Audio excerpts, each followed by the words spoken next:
Afternoon. I'm Alan Nee. I lead innovation and strategy on smart spaces and IoT at Aruba. I'm here to talk about smart connected buildings and specifically around 5G. There's been a lot of conversation around 5G at this conference, and being a leading vendor in Wi-Fi networking and the de facto way of connecting mobile devices within buildings, we obviously have a point of view here and really wanted to talk with you today to address the question. So in my talk, I'm really going to talk about these four specific topics, right? What is 5G? At this point, the marketing has been in beyond overdrive, and frankly, we don't know what the newspaper is going to say. So, I want to talk a little bit about there, but more importantly, as real estate professionals, what are the use cases that we should really care about as we design buildings, not only for tomorrow but for today? Then I want to talk a little bit about the technology investments that we're seeing, not just in 5G, but just in mobility in general.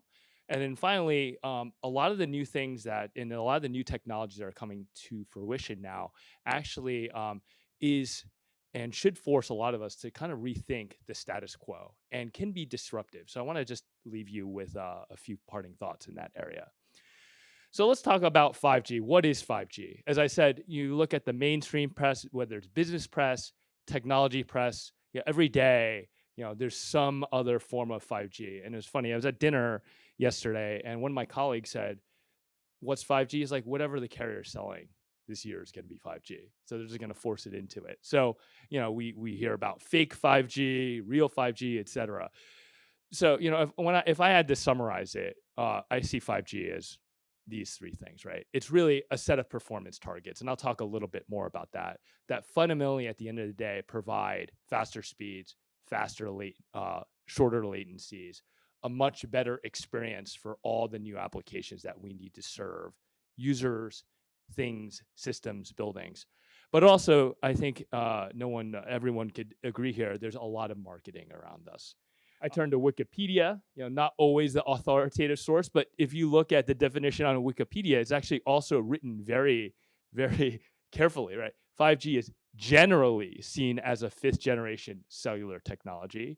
The industry association, the industry being the cellular association, defines it as this thing called 5G new radio. But then you look at the bottom, there's this cryptic thing, particularly for folks that maybe are in the technology world here. It talks about these requirements around the International Telecom Union, this IMT 2020 standard. And when I kind of think about it, I think about it from that perspective. So what is that standard?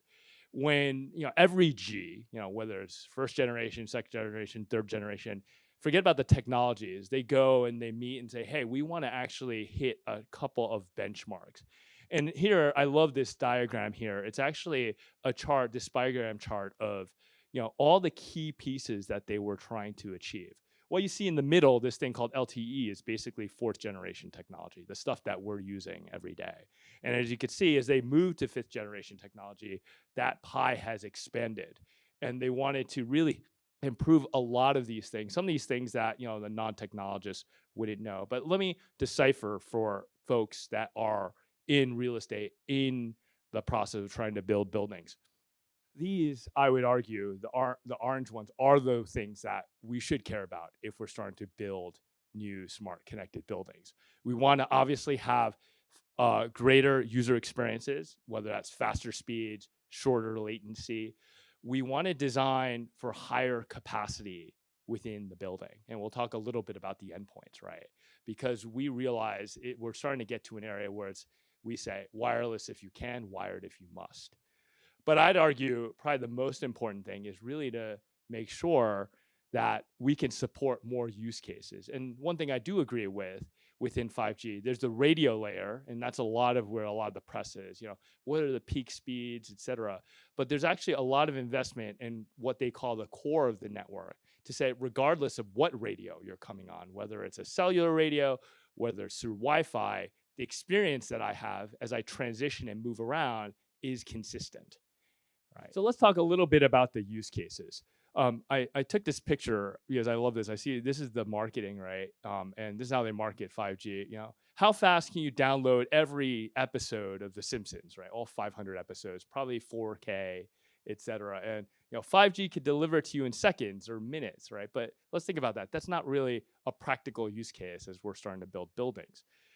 These, I would argue, are really the use cases that we need to think about. Um, user mobility. Um, User mobility in buildings, right? We spend probably about 70 to 80% of our time within buildings, right? Wi-Fi, as I said, is the de facto way of connecting most people, whether in your home, in a commercial office building, et cetera. And we hear a lot around DAS, CBRS. Those are connecting just one piece, which is probably your phone, the thing that has a SIM card. But as you know, many of you in the room here, you're probably carrying possibly a tablet, a laptop. I would probably venture to bet most of you probably don't have a SIM card associated with that device. So that's typically been something that the tenant actually provides. There's this other thing now, if you think about it, is building IoT. And that's the heart of what smart connected buildings, right? It's no longer just the people in the building and the smart experiences, but the building itself that's being connected. And the vast majority, number one, the vast majority of these devices are very low power. They probably won't take a SIM card. If you talk to any vendors in these spaces, every penny matters. They're trying to make a sensor as cheap as possible. And they're not using SIM cards or any licensed technology. In many cases, they're not even using Wi-Fi. They're using other lower power sort of technologies. And fundamentally, you see a big shift, right? In the past, connectivity was a responsibility of the tenant. And now as you start getting into building IoT, is it the lights? Maybe that's provided by the owner, the operator, the developer. Is it the windows? Maybe that's the owner, operator, developer. You're starting to see iPads, smart furniture, and that's the tenant, right? So how are we going to support all of these things in this new paradigm? Are we going to buy point solutions for every one of these products and build separate infrastructure? Or are we going to think about it from a platform perspective? And then the last piece, you may not think about it from a connectivity standpoint, but there's a lot of interest at this conference around experience. And there's this idea of a tenant-based or building-based experience app. And a lot of that's being driven through location.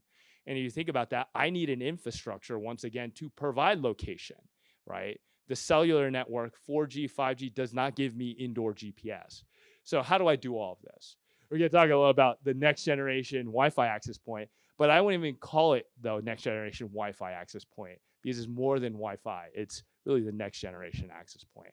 I want to just talk a little bit about Wi-Fi and just a lot of the stuff that I've been hearing here. And there's a lot of information I'm hearing that's just categorically untrue. When they talk about Wi-Fi, a lot of people are not aware. There's actually been 6 generations of Wi-Fi, but we've been just collectively calling it Wi-Fi.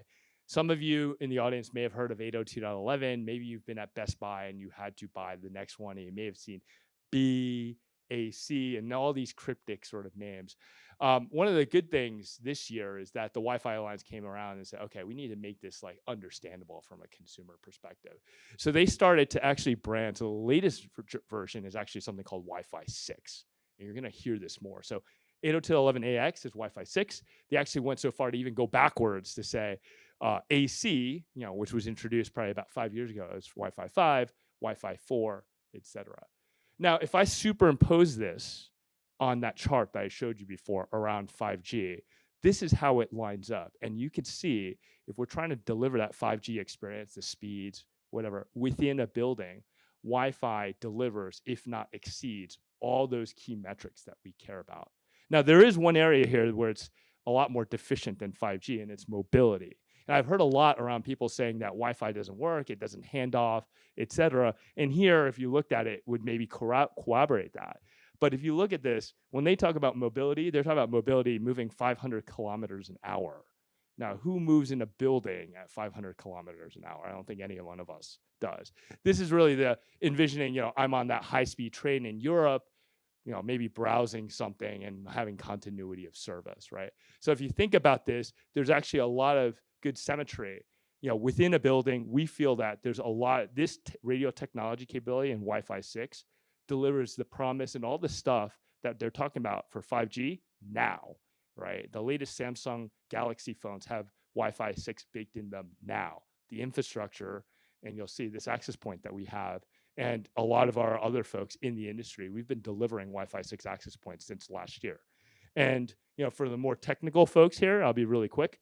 It's sharing many of those same technologies that 5G has, right? So if you understand some of these things like channel widths, multiple antennas, OFDMA technology, we're borrowing back and forth between cellular 5G and Wi-Fi.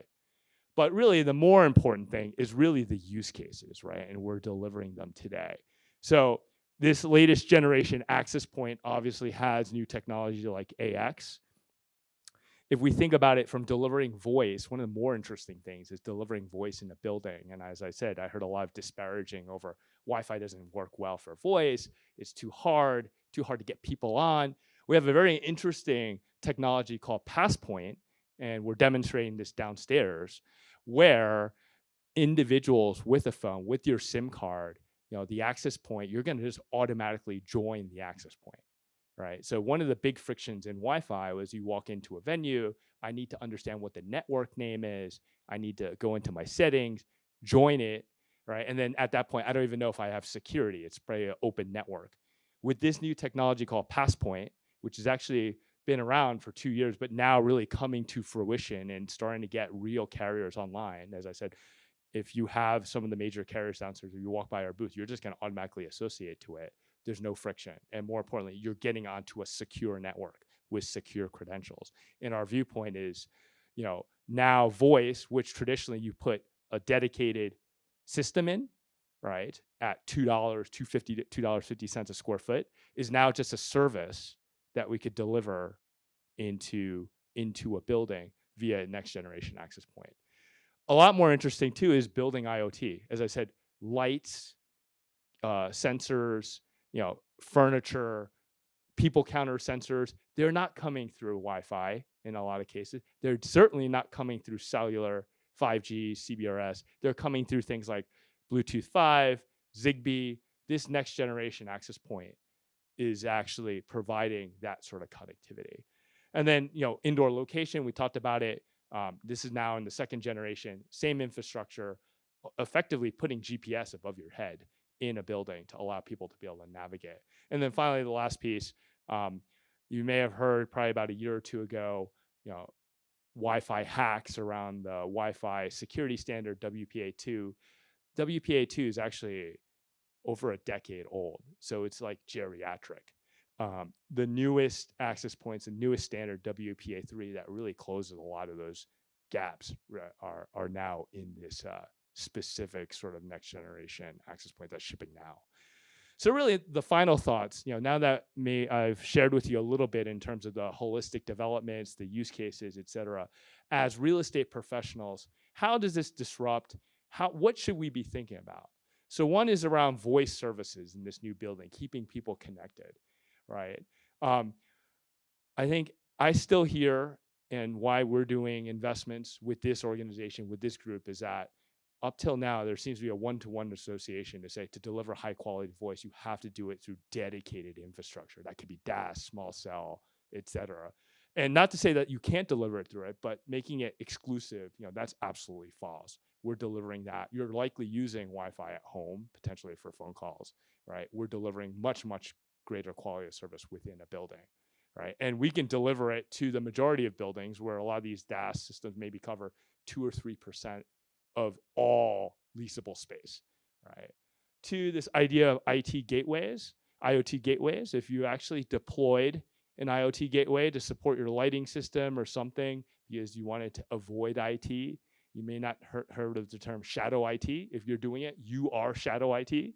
So these devices, and these are actually devices we have in our building, they're just sitting on the carpet, they're just plugged in. If someone just trips over, I have no idea how to manage them, where they are they a security risk or not? And then really the final piece here, and it's around you as a real estate developer, even us as a vendor. Traditionally, a lot of this coverage, right, whether it's networking coverage, you kind of placed upon the tenant, right? And the tenant in his or her, the organization suites, you may have connectivity, but now the expectations to have consistent experience throughout an entire building. There's a lot more shared services, club lounges, whatever, that a lot of developers are now putting into the next generation sets of buildings.